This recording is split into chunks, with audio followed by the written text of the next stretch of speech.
nothing you can do that. There's nothing you can do, man. So you call police. There's nothing you can do, man. So police come on. Yeah. What you got with the steel, brother? Just fucking stuck in a place. You know what I mean?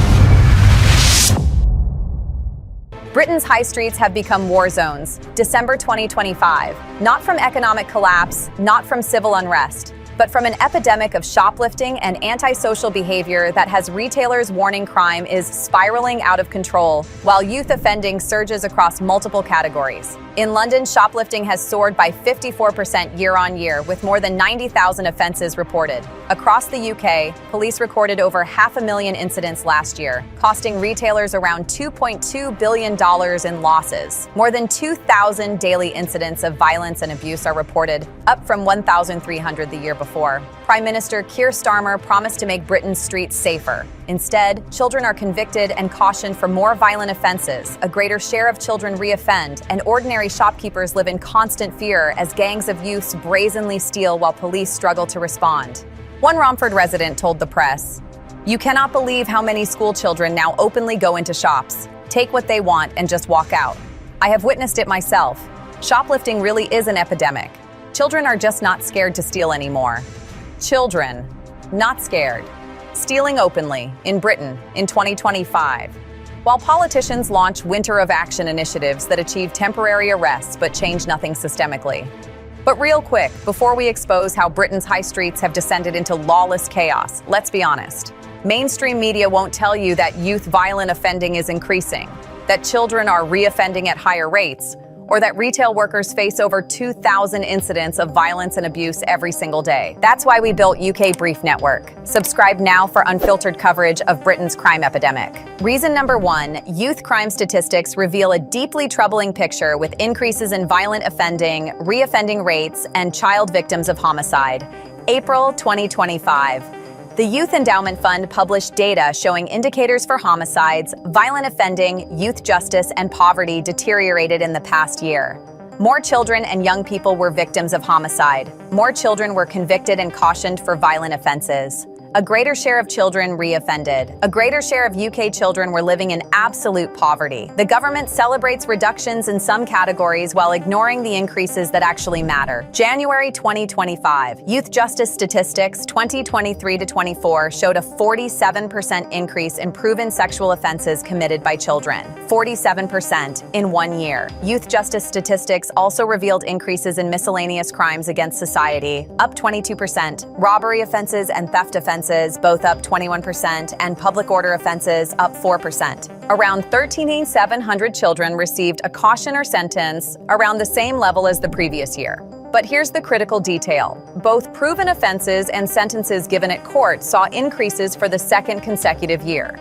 The number of custodial sentences increased by 21% compared with the previous year, and this was the first year-on-year increase in custodial sentences in recent memory. 21% more children sent to custody. Sexual offenses up 47%. Robbery and theft both up 21%. But politicians tell us crime is falling and Britain is getting safer. For whom? Certainly not for the shopkeepers being robbed daily. Certainly not for the retail workers facing violence and abuse. And certainly not for the communities watching children openly commit crimes with zero fear of consequences. Reason number 2. London's shoplifting crisis has exploded to unprecedented levels with organized gangs, school children, and prolific offenders operating with near impunity. In London, shoplifting has soared by 54% year-on-year as footfall in shops and high streets returned post-pandemic. 54%. More than 90,000 offences reported in London alone. Across the UK, police recorded over 500,000 incidents last year.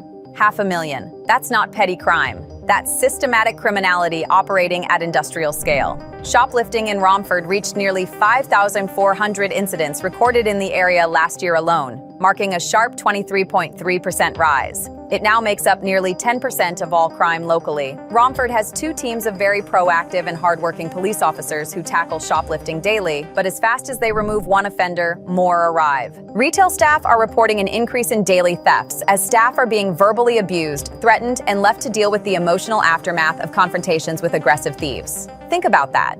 Retail workers, often young people themselves earning minimum wage, are being threatened and abused by criminals while trying to do their jobs. And what protection do they get? Effectively, none.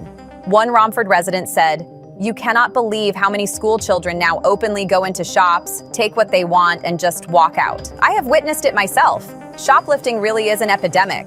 Children are just not scared to steal anymore." School children, in uniform, walking into shops, taking what they want, walking out, with zero fear, because they know nothing will happen to them. It's not just children, it's gangs that are given shopping lists of items to steal, or even organized crime gangs. Experts at the British Retail Consortium say the sharp rise can be linked to organized gangs, systematically targeting stores across the country, stealing tens of thousands of pounds worth of goods, and rotating around multiple stores. Last month, Romford officers recovered $6,000 worth of stolen goods from the town center alone. £6,000 in 1 month, in one town center. And that's just what they recovered. How much more was stolen and never retrieved? Reason number 3.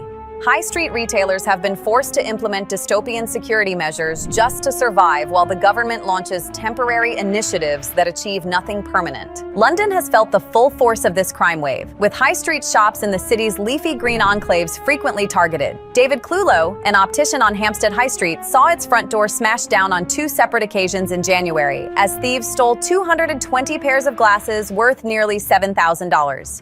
A locked door policy was also introduced at independent toy shop Happy Returns, a 5-minute walk down the road after a thief stole a giant $275 Jellycat bear on 3 separate occasions. 3 times, the same thief, stealing the same $275 bear, because they know they won't face meaningful consequences. At some O2 stores, a security guard now opens the door for customers in response to a growing number of thefts.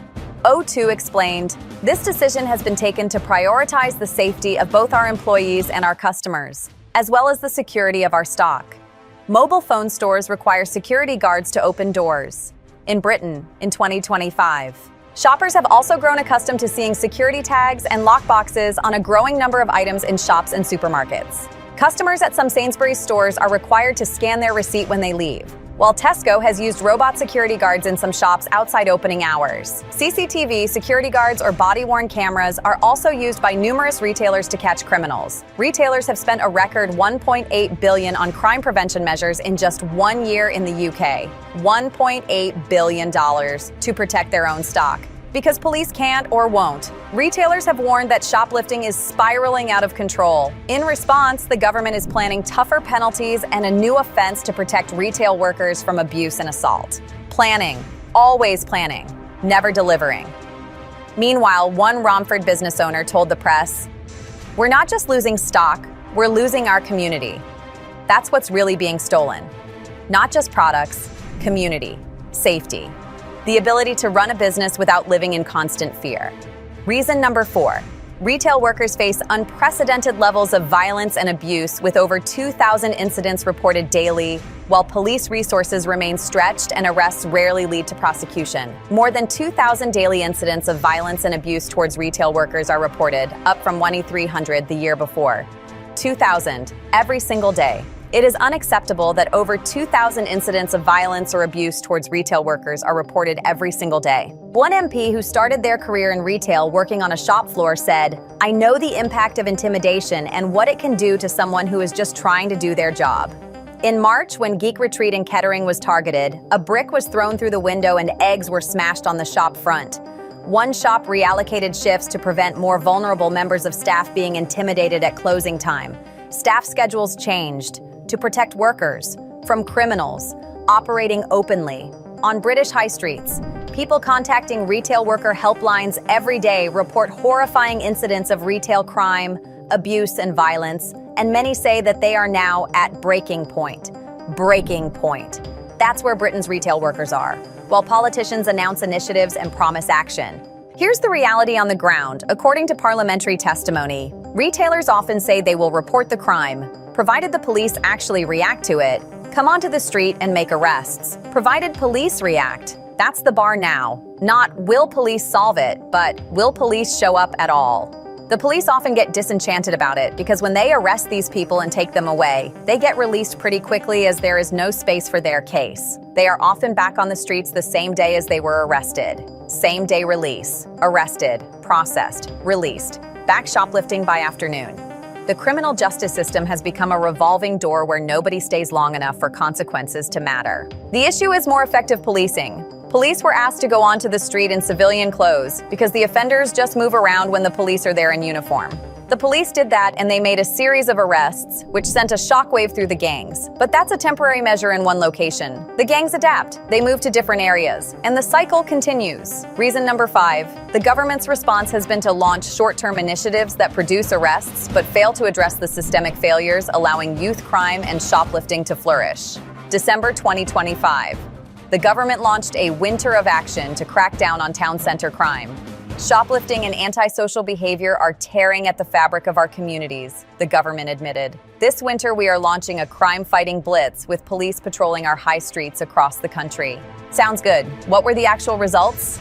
The Winter of Action builds on the Safer Streets Summer Initiative, which took place in almost 650 town centers and resulted in over 16,000 arrests and fines, mostly for shop theft and antisocial behavior. 16,000 arrests in one summer across 650 town centers. And yet shoplifting continues rising. Why? Because arrests without prosecution are meaningless. The summer also saw targeted visible patrols up almost 20% compared to the previous year, largely in town centers. More patrols, more arrests, and shoplifting in London still soared by 54%. The problem isn't lack of policing, the problem is lack of consequences. July 2025. The Met announced up to 80 more officers will join the dedicated West End team to bear down on crimes which Londoners care about the most, including antisocial behavior, violence against women and girls, shoplifting, and phone robbery. The West End will see its policing team grow by over 50%. 6 town center teams will also be expanded or newly created with 90 additional officers in areas with the highest volumes of thefts and robberies covering Brixton, Kingston, Ealing, Finsbury Park, Southwark, and Spitalfields. More officers, more teams. The Met's deputy commissioner said, "We're arresting 1,000 more criminals each month. Neighborhood crime is down 19%, and we've solved 163% more shoplifting cases this year. 1,000 more arrests per month, and shoplifting still up 54%. The top 20 town center and high streets being focused on make up only a small percentage of London overall, but account for almost 10% of knife crime, 24% of theft from person offenses, and 6% of all antisocial behavior calls. So police are concentrating resources in hotspots, which means everywhere else gets less attention, which means criminals simply move to less policed areas. It's whack-a-mole with unlimited moles and one hammer. Reason number 6. The systemic failures go far deeper than policing, with poverty increasing, children reoffending at higher rates, and entire communities losing faith that high streets can be safe again. A greater share of UK children were living in absolute poverty according to the latest data. A greater share of children reoffended. More children were convicted and cautioned for violent offenses. These aren't isolated statistics. They're interconnected failures. Children in poverty, with no opportunities, turning to crime, getting caught, being released immediately, reoffending at higher rates, while retailers spend billions protecting stock and retail workers face daily violence and abuse. My constituency is home to people who care deeply about their community, but too many of them now tell me they feel unsafe on our high streets, one MP testified. When people no longer feel safe where they live, work, or shop, we risk losing more than just footfall. We risk losing our sense of identity altogether. That's what's happening across Britain. Loss of community identity, loss of safety, loss of trust. People are not asking for the world, they are asking for the basics: to feel safe walking home, to be secure at work, and to let their children go out with their friends without fear. Shoplifting may once have been dismissed as petty theft, but in Romford today, it's a symptom of something far more serious: a town under pressure and a high street crying out for help. That applies to high streets across Britain, not just Romford, not just London, everywhere. Fortunately, a pilot operation called Clear, Hold, Build in Harold Hill has already brought shoplifting down by 54% in the area. 54% reduction in one pilot area. But this needs to be rolled out across Romford, where police are often stretched thin due to resources being diverted to central London protests. There it is. The truth. Resources diverted to central London protests, while high streets burn, while shopkeepers are robbed daily, while retail workers face violence, while children openly steal. Police are being pulled away to manage protests in Westminster, while the communities they're supposed to protect descend into chaos. So here's where we stand in December 2025. Shoplifting up 54% in London, over 90,000 offenses in the capital, 500,000 incidents across the UK, $2.2 billion in retailer losses, $1.8 billion spent on crime prevention, 2,000 daily incidents of violence against retail workers, more children convicted and cautioned for violent offenses, greater share of children reoffending, 47% increase in child sexual offenses, 21% increase in child robbery and theft, 21% increase in custodial sentences for children, school children openly stealing, gangs operating with shopping lists, organized crime rotating through stores, retail workers assaulted daily, shops implementing locked doors and security guards, arrests leading to same-day releases, police stretched thin and diverted to protests, communities losing faith, high streets crying out for help. The government's response? Initiatives, summer campaigns, winter actions, more officers, more arrests, all producing temporary visibility while changing nothing systemically. Because the real problems, poverty, lack of consequences, overwhelmed courts, immediate releases, reoffending, remain completely unaddressed. Prime Minister Starmer promised safer streets. He delivered chaos. Youth crime surging across categories, shoplifting spiraling out of control, high streets becoming no-go zones, retail workers at breaking point, and communities watching their neighborhoods destroyed while politicians announce initiatives that produce press releases but not prosecutions. Britain's high streets aren't just experiencing a crime wave. They're experiencing a societal breakdown where children commit crimes without fear, retailers spend billions protecting themselves, workers face daily violence, and the criminal justice system has become so broken that arrest means nothing because release is guaranteed. This isn't law and order, this is anarchy with a thin veneer of police patrols that criminals have learned to avoid. And until Britain addresses the fundamental failures, meaningless arrests, immediate releases, reoffending without consequence, children in poverty with no opportunities, the high streets will continue their descent into lawless chaos.